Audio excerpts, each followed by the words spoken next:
പ്രിയമുള്ളവരെ, എല്ലാവർക്കും നമസ്കാരം.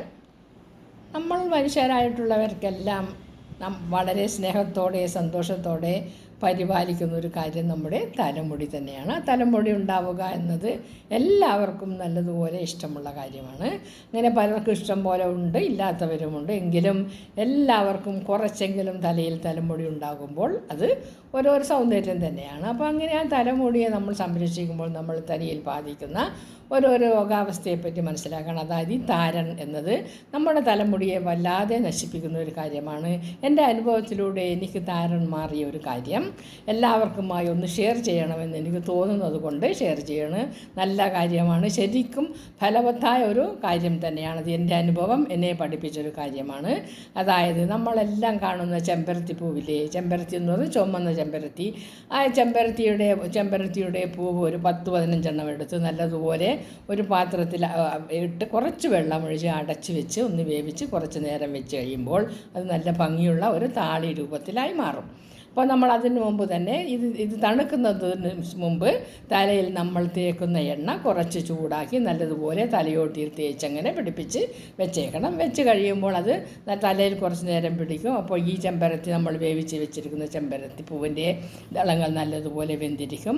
അപ്പോൾ അതൊരു മിക്സിയിലെടുത്തിട്ട് അതിൻ്റെ കൂടെ ഒരു പനിക്കൂർക്കയിലയും കുറച്ച് കറിവേപ്പിലയും ഇട്ട് ഒന്ന് വൃത്തിയായി അടിച്ചെടുക്കുമ്പോൾ നല്ല ഭംഗിയുള്ള ഒരു ഷാമ്പൂ പോലെ ഒരു രൂപം കിട്ടും. തേക്കാൻ വലിയ ബുദ്ധിമുട്ടില്ല, തേച്ച് കളയാനും വലിയ ബുദ്ധിമുട്ടേ ഉണ്ടാവുകയില്ല. അത് നല്ലൊരു ഔഷധമാണ് എന്ന് എനിക്ക് മനസ്സിലായതുകൊണ്ട് പറയുകയാണ്. അപ്പോൾ അതിൻ്റെ കൂടെ 2 തുള്ളി നാരങ്ങ നീരും ഒഴിച്ച് നമ്മൾ നമ്മുടെ തലയോട്ടിയിലേക്ക് ഭംഗിയായി ഒന്ന് തേച്ച് പിടിപ്പിച്ച് ഒരു 5 മിനിറ്റ് നേരം വെക്കുമ്പോൾ തലയുള്ള താരൻ എല്ലാം അങ്ങ് ഇളകി പോവും.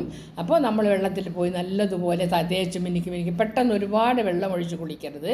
കുറേശ്ശെ വെള്ളം ഒഴിച്ച് ഭംഗിയായി തലയോട്ടിയെല്ലാം ഭംഗിയായി തേച്ച് ഇറക്കി കഴിയുമ്പോൾ നല്ലതുപോലെ കുളിച്ച് വൃത്തിയായി തുടച്ച് കഴിയുമ്പോൾ നല്ലതുപോലെ ഉണക്കുകയും വേണം. തുടച്ച് കഴിയുമ്പോൾ തലമുടിക്ക് നല്ല ഭംഗിയും നല്ല ഷൈനിങ്ങും ഒക്കെ ഉണ്ടാവും. ഷാമ്പൂ തേച്ചതുപോലെ തന്നെ ഉണ്ടാവും. മാത്രമല്ല തലയിൽ ഈ താരൻ കാരണം പൊഴിഞ്ഞു പോയ എല്ലാ മുടികളും കാലക്രമേണ കിളിച്ച് വരികയും ചെയ്യുമെന്നൊരു കാര്യം സത്യമാണ്. ഞാനൊരു കാലഘട്ടത്തിൽ 1990 കാലഘട്ടത്തിൽ എൻ്റെ എല്ലാ മുടിയിലും താരൻ പിടിച്ച് മുടിയും നെറ്റിയും വല്ലാതങ്ങ് വികൃതമായി പോയെന്ന് തന്നെ പറയാം. പുരികം പോയിരുന്നു, കണ്ണിലെ ഇമകളെല്ലാം പൊഴിഞ്ഞു പോയിരുന്നു. അങ്ങനെ വിഷമിച്ചുകൊണ്ടിരുന്നപ്പോൾ ഒരുപാട് ഡോക്ടർമാരെ കാണിച്ചു.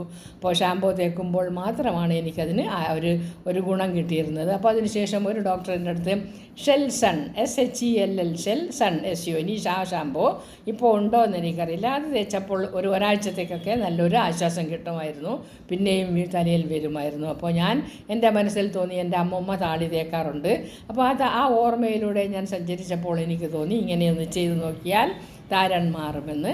അപ്പോൾ അങ്ങനെ ചെയ്ത് നോക്കുന്നതിൽ ഈ ഷാമ്പൂ 2 തുള്ളി ഒഴിച്ച് ഞാൻ തേച്ച് കഴിഞ്ഞപ്പോൾ എൻ്റെ തലയിലെ താരൻ മുഴുവനായിട്ട് അങ്ങ് മാറിക്കിട്ടിയപ്പോൾ എനിക്ക് താരൻ ഇല്ല.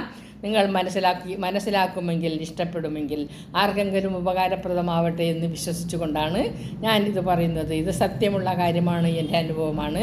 അതായത് നമ്മൾ തലയിൽ ഒന്നും ഇല്ലാതിരിക്കുന്നതിനേക്കാളും നല്ലത് കുറച്ചൊക്കെ നമ്മൾ സംരക്ഷിക്കുമ്പോൾ മുടിയുണ്ടാവും എന്ന് നമ്മൾ വിശ്വസിക്കുക. അതായത് something is better than nothing എന്ന് നമ്മൾ കേട്ടിട്ടില്ലേ? അത് തന്നെയാണ്. നമ്മളെ മുടി നമുക്ക് എപ്പോഴും പ്രിയപ്പെട്ടതാണ്. നന്ദി, നമസ്കാരം.